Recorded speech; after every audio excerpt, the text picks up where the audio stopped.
Hello and welcome back to the Wise Money Show.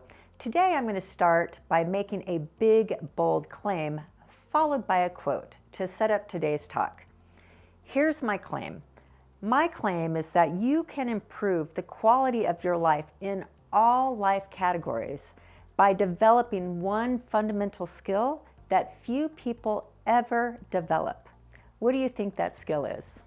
That skill is mastering your money. It's gaining the skill of money, understanding money, the language of money, the nomenclature of money, the distinctions of money, the behaviors of money, things like compound interest and the truths of money, the laws of money.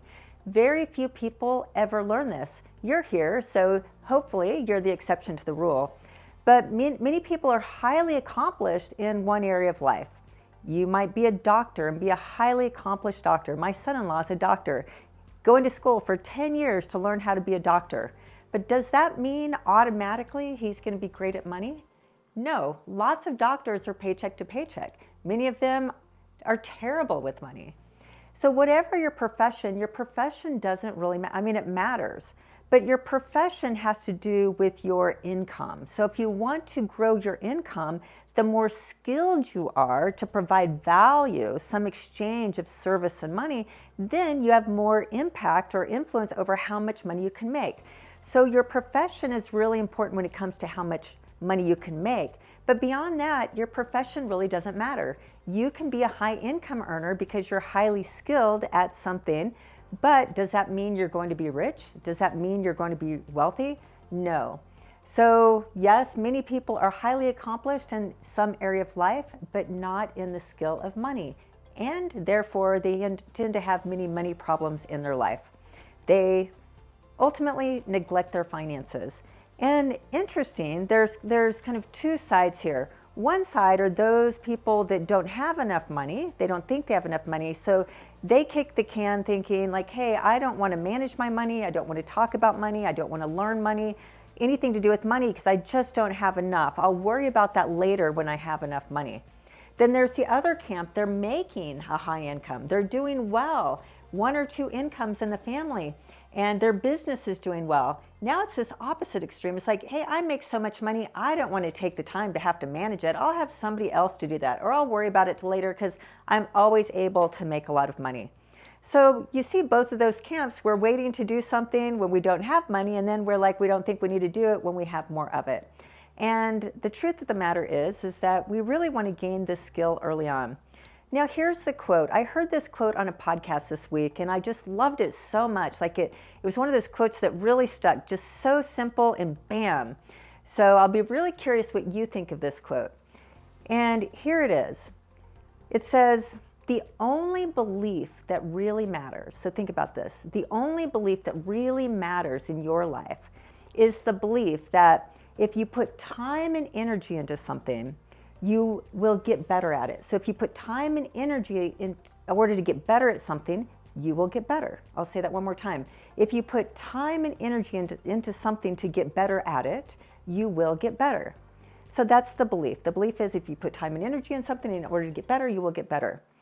Now, the reason why that's the only belief that matters is because behaviors follow beliefs.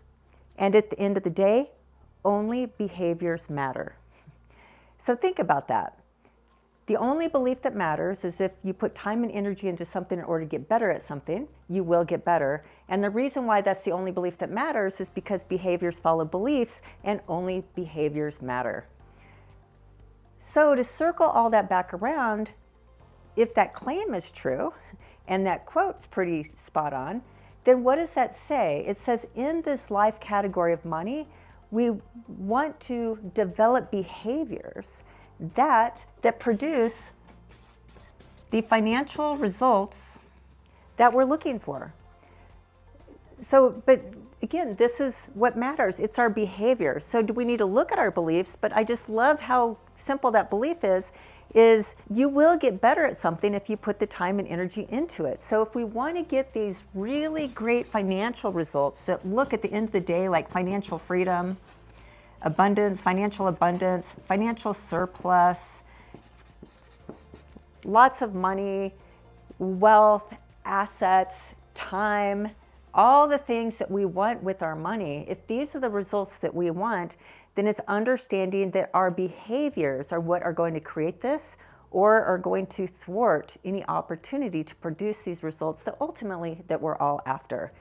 So we want to go back here and say, hey, I want to get good at this. I want to put time and energy in order to improve my skill at this, because I know that learning this will create behaviors that will create these results. Pretty simple domino effect. Now, this last week in my money school, we talked about this. I shared both the things I'm sharing here. But then what my money school is my money school is all about this. It's what are the money behaviors, the actions and behaviors you need to take in order to create the financial results that you want. And that's really what the 12-week program is all about. And the reason why this is so important, and the reason why this quote just really resonated with me, I guess, is because this is what I teach. There's just so much information out there about money mindset, and change your money mindset and all of your money problems will go away. And yes, money mindset matters, absolutely. But at the end of the day, if you change your mindset, you just go from more abundant thinking versus scarcity thinking. If you don't change your behaviors because you don't know what behaviors to change, you will not get the results. And that's what's so frustrating, or what can be like, well, that didn't work. And then when you go try to read books or podcasts or all the things, there's no clarity as to what behaviors that we need to develop in order to create these results. So I'm going to share with you just a very simple framework that I teach in my course that is all around the types of behaviors that you need to be in and practice in order to create, like I said, these financial outcomes that you desire. Now, one of the things I talked about in the class this week was the idea of going to the gym. And you can walk in the gym, but if your goal is to put on a lot of muscle, just walking in the gym is not going to offer much. And even if you go to the gym and you're just kind of slowly walking on the treadmill, that's certainly better than sitting on the sofa, right? Like, at least we're doing something, we're off the sofa, we're away from Netflix, and we're at least moving our body. That's great. But if our goal is to create muscle, that's not going to cut it. What's going to create the muscle? Well, there's a couple ingredients that go into creating muscle. One, probably need to eat a good amount of protein. Why? Because that's just natural law that you need protein to really start to build that muscle. So that's basically what we take in. But to really build muscle, we have to lift heavy weights. That's what we do. We lift heavy weights. And the heavy weights, you keep lifting those and it changes your muscles. So that's just, it's the cause and effect. Lift heavy weights, eat a lot of protein, keeping this metaphor simple, creates the muscles, the results that you want, which is more muscle. So the same with our money is that we need to lift the heavy weights with our money, because wealth doesn't happen by accident. It happens based on what you do with your money. And there's a quote that I like to share quite often. It says, money isn't something we have, money is something we do. So we want to get out of like chasing money. So money is something is something that we have. It's like, no, money is something we do. We're the creators of it. We create it, we grow it, we develop it, we seed it, we water it, we plant it, all the things. And again, this goes back to the behaviors. So here's a few behaviors that I teach to create real financial freedom. And when I'm talking financial results, that's the end goal. So everything that we do is eventually going to get us there. But the end goal is financial freedom, but it's going to start to solve these money problems along the way. These behaviors are going to help us get out of debt. And I have a get out of debt video that if you are in debt, just click the linky thing here, and I've got a whole strategy on how you can get out of debt fast. But by doing these behaviors, financial freedom might be a ways away, but it's going to help us get out of debt. It's going to help us increase our income. It's going to help us create that rainy day fund. It's going to help us start to have those first investments. It's going to help us have better relationships with our spouse and partners. It's going to help us have better relationships maybe with our kids. Like all of these little dominoes on the way based on changing some of these initial behaviors. So what I talked about this week is, one, The first behavior is you have to love your money.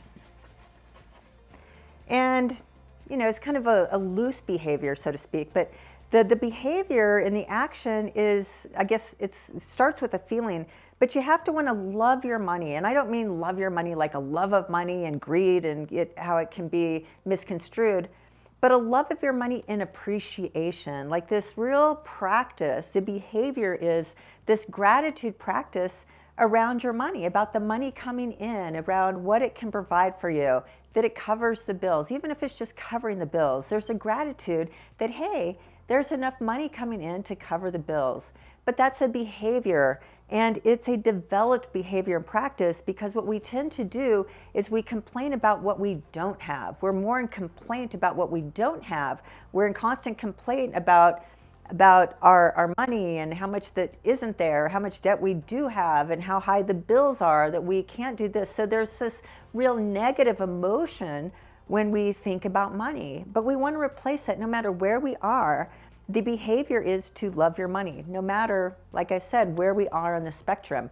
But it starts at the beginning. If we can start to love our money when we don't have a lot of excess, and just start with being grateful to paying the bills, and you carry that out, it's amazing how your money will start changing. It's like getting to the gym and start to lift those weights. Slowly but surely, you start to see the weight come off and the muscles start to grow. So step one is you have to love your money. The second step is the behavior, the action to love your money outside of this gratitude practice is you have to manage it. So you have to manage your money, but what does that mean? Manage your money sounds easy, but it isn't all that easy. So I'm going to share with you what I call my bucketing system, which is my management system for your money. It is this behavior of management. So the behavior, the action is managing. But the truth is, we want to love our money, but two, to create these results, the behaviors, you have to manage it. So in managing your money, I teach just a pretty simple framework. And this framework is,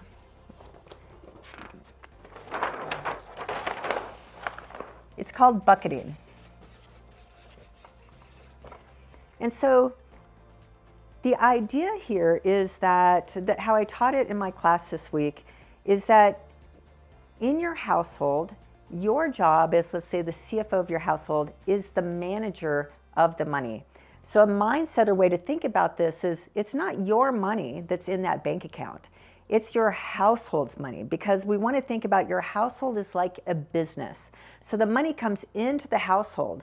And when we can start thinking it's my money to spend however I want, and just it's a free-for-all and kind of an irresponsibility, when we change the relationship with our money that, hey, it's not my money necessarily, it's my household money, and it's my household's job to pay the bills and to create wealth.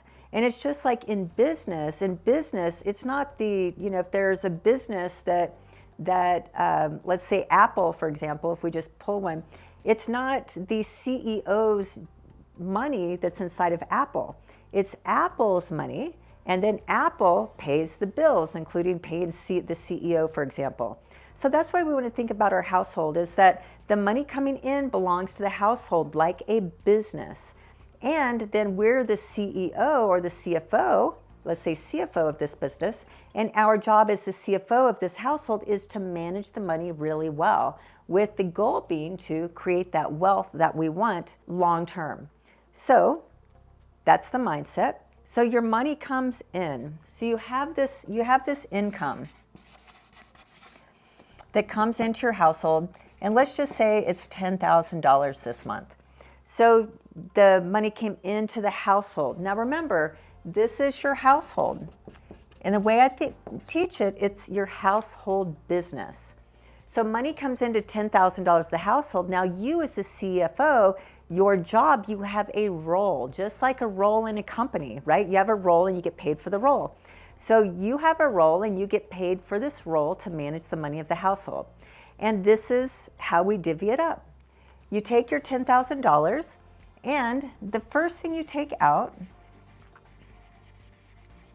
is what's called your investments. It's called Profit First. I have a Profit First video where I teach this in a little bit more detail. So you can click if you want to learn to my Profit First system in your household. Many times it's a business term, but I apply it to household finance.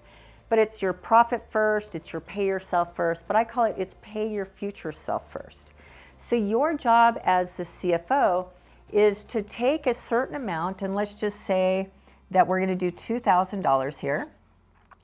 And $2,000, your job as a CFO is to move this $2,000 into a bucket. And this bucket is called your investments bucket. That bucket, what I mean by bucket, is a separate account, because the household this $2,000 does not belong to the household. This $2,000 you're paying, like an employee, you're paying it out here to your future self. So it's saying, hey, $2,000 of this $10,000, the household, I'm doing it for the household as the CFO, but I'm paying it out to pay this, if you think in business terms, this person, but you're paying your future self, which is a person. Because this $2,000 that you put in every single month and invest it somewhere, this is what's going to turn into your $1 million over time. So you constantly do this so that you can become financially free by creating this investment bucket and investing that money somewhere, anywhere, but not spending it. So we move it physically out of the account. This is the behavior, and I call it the sweeping method. So $10,000 in, and you sweep $2,000 out. So then we have, let's see, in this case, we have $8,000 left over. So now what I teach is that you want to split this $8,000 into two different categories. And in this example, I'm just going to say that we're going to do $6,000 and $2,000. And I have a whole percentage methodology that I teach in my program, but just to kind of keep the math easy here, we're going to divvy up like this. So this $6,000, this goes towards your bills. This is this month's bills. And it's saying basically you have a budget of $6,000 that you get to pay towards your bills. So this $10,000 comes into what we call our household operating account. So it's our household account. We sweep $2,000 out and we put it into this investment account bucket because, again, it's not the household money. It's your future self money for wealth creation. We have $8,000 left over. Now this $6,000, this is the household money. This is the money the household gets to spend to cover the bills. When it covers the bills, you need to know what are all the bills. You want to itemize all of the bills into different categories, into groceries, so you know how much you're spending on groceries, into fuel, so you know how much you spend on gas, into clothing, how much you spend on clothing, on your mortgage, on your insurance, on these different, I call it living and luxury expenses. You have your living and luxury, which are kind of those things, the bills you have to pay each month, and those things like eating out might be more luxury. But in this case, the household's paying these bills to cover your lifestyle, basically, but that's the household money. But now we have this $2,000 over here that is not the household money. We want to split it up. And what this goes into is this goes into two other buckets. So here's the idea. The behavior is we want to sweep money now out of the household account, and we want to pay this over here that we have one bucket that's called a rainy day. So we're going to put, let's say we're going to put $1,000 in our rainy day. And then we have another bucket here that's called dreams. And we're going to put $1,000 here. And the idea here is this isn't the household money right now. We're moving this money out because this bucket here, this bucket of money is in a different account called your rainy day bucket and bank account. But you, every month, let's say if you paid yourself every month, it's $1,000, it's just going to grow, grow, grow, grow, grow. And what's going to happen, let's just say you have $3,000 in there, and then you're texting while you're driving, and you get in a little fender bender because you're not paying attention, and you hit the car in front of you. You're like, oh my God, what a disaster. Why was I texting and driving? I should know better. But guess what?